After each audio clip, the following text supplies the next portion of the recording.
Meu nome é Luísa. Tenho 25 anos e nasci na cidade de Campinas, interior de São Paulo.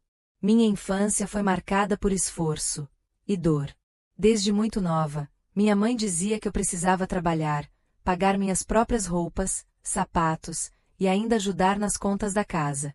Ela sempre me olhou com rigidez. Me tratava como se eu fosse um peso. Já minha irmã mais nova era a princesa. Tudo que ela fazia era perfeito.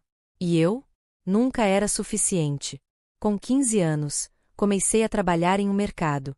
Estudava pela manhã no ensino médio, e assim que saía da escola, ia direto pro trabalho. Pegava no pesado. Repondo prateleiras, limpando o chão, atendendo clientes.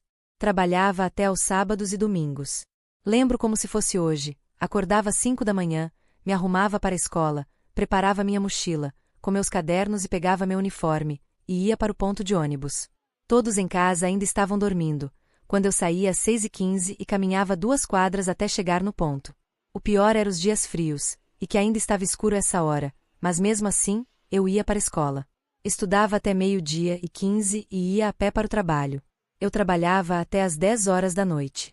O pior era a hora de ir embora. Eu voltava para casa de ônibus, e lembro até hoje, o medo que eu sentia, até chegar no ponto.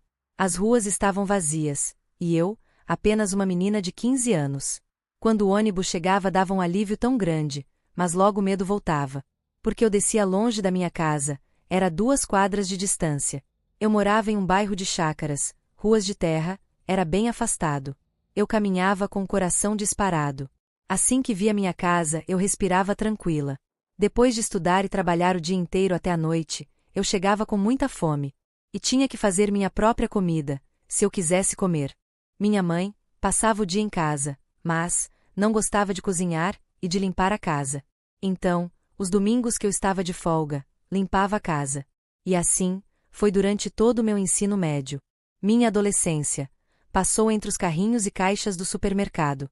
Enquanto minhas colegas tinham festas, passeios e presentes de Natal, eu ganhava cobranças, broncas e cansaço. O tempo passando, e eu, às vezes feliz, outras vezes triste, mas sempre com a esperança de estudar e ter uma vida melhor. Uma vez, uma professora falou para a turma que uma faculdade particular de Campinas ia isentar os alunos de escolas públicas para prestar o vestibular. Eu fiquei muito empolgada, pensei que poderia ser minha oportunidade. Fiz a inscrição para o curso de Direito, e o grande dia chegou. Peguei 3 ônibus e consegui chegar no horário. Fiz a prova e dias depois, chegou uma carta na minha casa. Me senti tão importante em receber uma carta em meu nome. Quando li o remetente, era da faculdade, parecia que meu coração ia sair pela boca. Criei coragem e abri, e, para minha alegria, eu tinha sido aprovada. Corri mostrar para minha mãe, que apenas disse assim, que legal.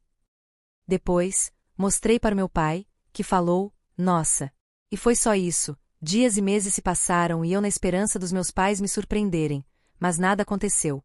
Aos poucos minha alegria ia se acabando. Os dias se passavam, e eu continuava trabalhando no mercado, até que, numa tarde comum, enquanto eu recolhia os carrinhos do estacionamento do mercado, que minha vida começou a mudar. Um dos carrinhos, numa leve descida, escapou da minha mão. E como num filme em câmera lenta, bateu de leve no para-choque de um carro. Mas não era um carro qualquer. Era uma Porsche preta. Reluzente. Intocável. Meu coração disparou. Fiquei completamente desesperada. Logo em seguida, vi o dono se aproximando. Era um homem elegante, terno caro, relógio de grife e um olhar firme, porém calmo. Ao lado dele, uma mulher loira, com roupas da Louis Vuitton, bolsa da Chanel e o iPhone mais novo na mão. Ela me lançou um olhar de nojo, e disse em voz alta: "Você deveria chamar a polícia, Marcelo. Essa menina tem que pagar." Senti meu rosto queimar. Mas o homem, Marcelo, olhou para mim, e disse, com a voz calma: "Tá tudo bem. Foi só um arranhão. Isso acontece. Fica tranquila." Ele me deu um leve sorriso. E foram embora. Fiquei ali, paralisada. Com vergonha, mas também surpresa. Nos dias seguintes, pensei várias vezes naquele momento. Na bondade nos olhos de Marcelo, e no desprezo da mulher ao lado dele. Até que, alguns dias depois, ele voltou ao mercado. Eu estava no corredor das massas quando esbarrei sem querer nele. Ele sorriu. Você de novo? Disse. Conversamos rapidamente. Ele perguntou meu nome. Eu falei, Luísa. No dia seguinte, ele apareceu de novo. E no outro, mais uma vez. Até que, em uma dessas vezes, ele me esperou do lado de fora, no fim do meu turno.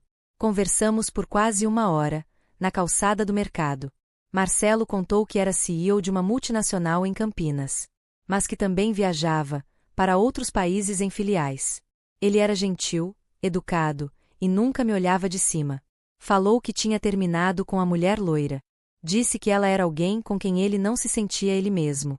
E, aos poucos, começamos a nos encontrar. Saíamos para tomar sorvete, andar no parque, conversar sobre a vida. Mesmo sendo rico, Marcelo gostava das coisas simples. Mas nem tudo foi fácil. Um dia, ela voltou. A loira. Entrou no mercado enquanto eu atendia. Fez questão de ser vista. E, com um sorriso cínico, disse alto. Então é aqui que você trabalha, Luísa? Eu sabia que ele tinha caído na lábia de uma pobrezinha. Meus colegas ouviram. Meus olhos encheram de lágrimas. Mas não respondi. Fiquei em silêncio. Por fora. Mas por dentro, algo começava a mudar. Depois desse dia, Marcelo me pediu em namoro. Disse que me admirava. Que queria estar ao meu lado de verdade. Eu aceitei. E, pela primeira vez, senti que alguém me via de verdade. Mas, claro, minha mãe não gostou. Ela dizia: não se iluda. Ele vai te abandonar. Igual todo mundo. Nunca me elogiou. Nunca reconheceu minhas lutas. Sempre dizia que minha irmã era a que ia dar certo na vida. Marcelo tentou se aproximar dela. Levou presentes. Conversou. Mas minha mãe o tratava com frieza. Mesmo assim, seguimos em frente. Passaram-se meses. Vivemos momentos lindos. Mas um dia, Marcelo recebeu uma proposta de trabalho fora do país. Precisava ir. Por alguns meses. Nos despedimos com dor, mas com esperança. Durante esse tempo, voltei à rotina. Trabalhava, estudava e esperava por ele. Mas ouvi muitos comentários maldosos. Minha mãe dizia que ele tinha me esquecido. Colegas de trabalho riam pelas costas. Mas eu acreditava em nós. Até que ele voltou. Marcelo chegou de surpresa no mercado. Me esperou na porta, com flores nas mãos. Quando me viu, me abraçou forte e disse: senti sua falta todos os dias. Quero você comigo, para sempre. Pouco tempo depois, ele me convidou para morar com ele. Mas a surpresa é que ele ia mudar para Paris. Saí de casa com medo, mas com coragem. A viagem foi longa, mas eu estava muito feliz. Hoje, estudo administração. Marcelo me ajudou a abrir um pequeno negócio. Tenho uma loja online, e sonhos sendo construídos com dignidade. E, principalmente, aprendi a acreditar em mim. Porque mesmo quando o mundo tenta te fazer sentir pequena, você pode ser gigante. E se você viveu rejeição, comparação ou humilhação, lembre-se, você não é o que dizem. Você é o que supera. E o amor de verdade nunca faz você se diminuir. Ele te eleva. Se você gostou da minha história, deixa seu like e se inscreve no canal.